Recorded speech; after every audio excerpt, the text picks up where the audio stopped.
सीजो news, हर खबर आप तक। इस समाचार के प्रायोजक हैं RRT स्कूल। अच्छी शिक्षा के लिए आज ही करवाएं रजिस्ट्रेशन। संपर्क करें 9472693944। नमस्कार, मैं दिलजीत आपके साथ। अभी हम बैठे हैं आरजेडी के प्रदेश अध्यक्ष अनुसूचित जनजाति मोर्चा के अनिल साधु जी के साथ। बिहार में बढ़ रही राजनीतिक सरगर्मी जो तेज हो रही है, आज उस पर चर्चा के लिए हमारे साथ अनिल जी हैं। और सबसे पहले अनिल जी, आपका स्वागत करती है हमारा चैनल। जी धन्यवाद। और बिहार में जिस प्रकार से राजनीतिक सरगर्मी बढ़ रही है, एक तरफ एनडीए और एक तरफ महागठबंधन, उस बीच चुनाव की भी तिथि निर्धारित लगभग तय मानी जा रही है कि नवंबर तक चुनाव होनी है।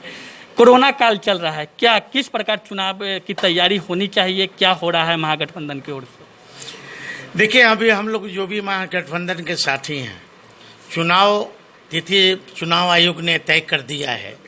लगभग अब एक महीना के अंदर ही ये नोटिफिकेशन हो जाएंगे। और हम लोग का जो चुनाव की जो तैयारी है, वो पिछले जो लोकसभा का जो चुनाव हुआ था बिहार में, उसी समय से हमारे दल के लोग, हमारे महागठबंधन के लोग, हम लोग 243 पर हम लोग तैयारी कर रहे हैं और हमारे कार्यकर्ता भी। महागठबंधन में आरजेडी के अलावा और भी घटक दल हैं। सीट बंटवारे को लेकर अक्सर ऐसा देखा जाता है कि ऊहापोह की स्थिति उत्पन्न हो जाती है।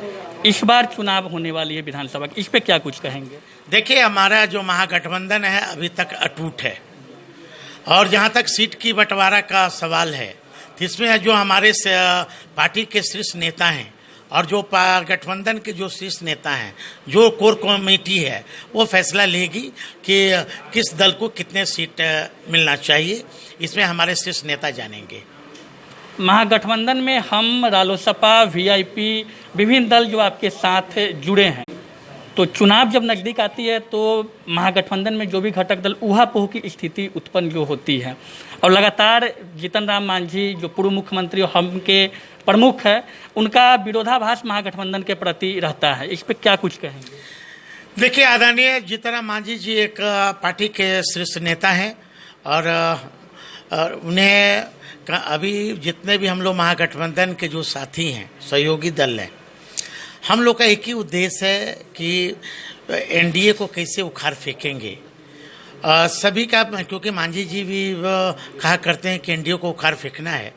जो अभी मांझी जी का जो डिमांड है कोऑर्डिनेशन कमेटी बनाने का, तो मैं उनसे पूछना चाहता हूं कि उनके जो पुत्र को, संतोष मांझी जी को जो एमएलसी बनाया गया, जब तक हमारे पार्टी में कोऑर्डिनेशन कमेटी नहीं रहता तब उन्हें एमएलसी कैसे बनाया जाता?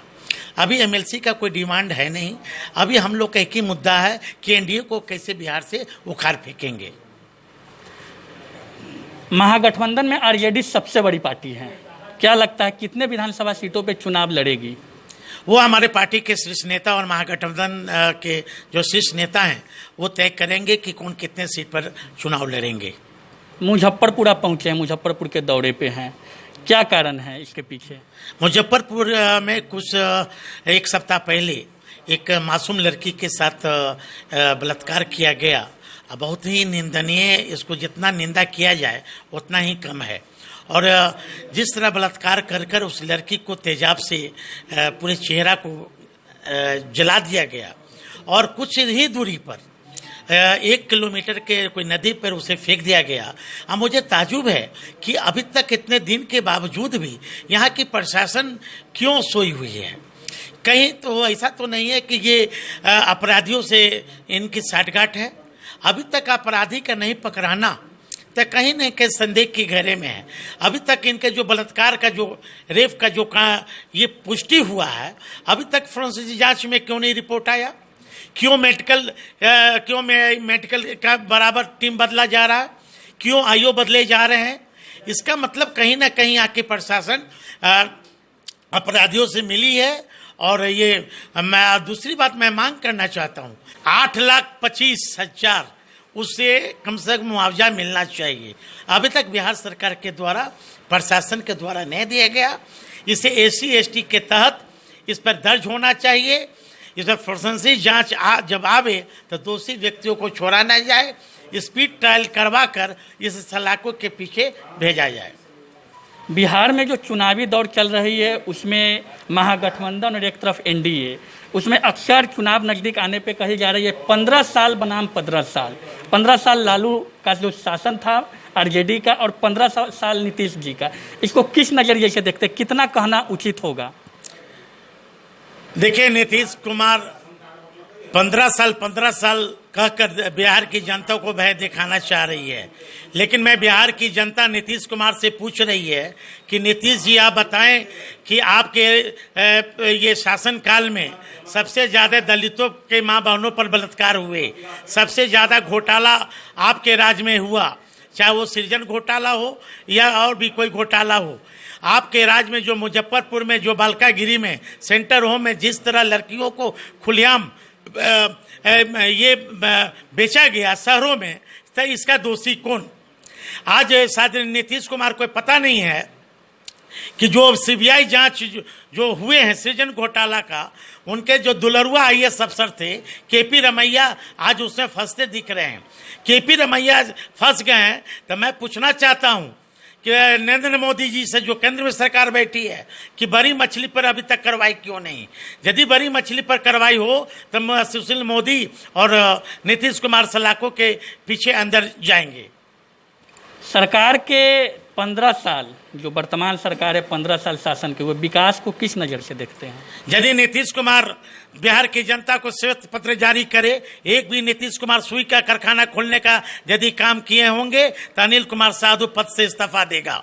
दूसरी बात, जो महनार में जो वैशाली में जो महनार है उसमें उस समय एक समय में आदरणीय रामविलास पासवान जी सेल मंत्री थे, स्टील विभाग के मंत्री थे। उन्होंने करोड़ों रुपया स्टील फैक्ट्री खोलने का ये नीतीश कुमार से जगह मांगे थे कि हमें स्कूटर ये स्टील फैक्ट्री खोलना है, अब जगह दीजिए। अभी तक नीतीश कुमार क्यों नहीं अभी तक जगह दिए?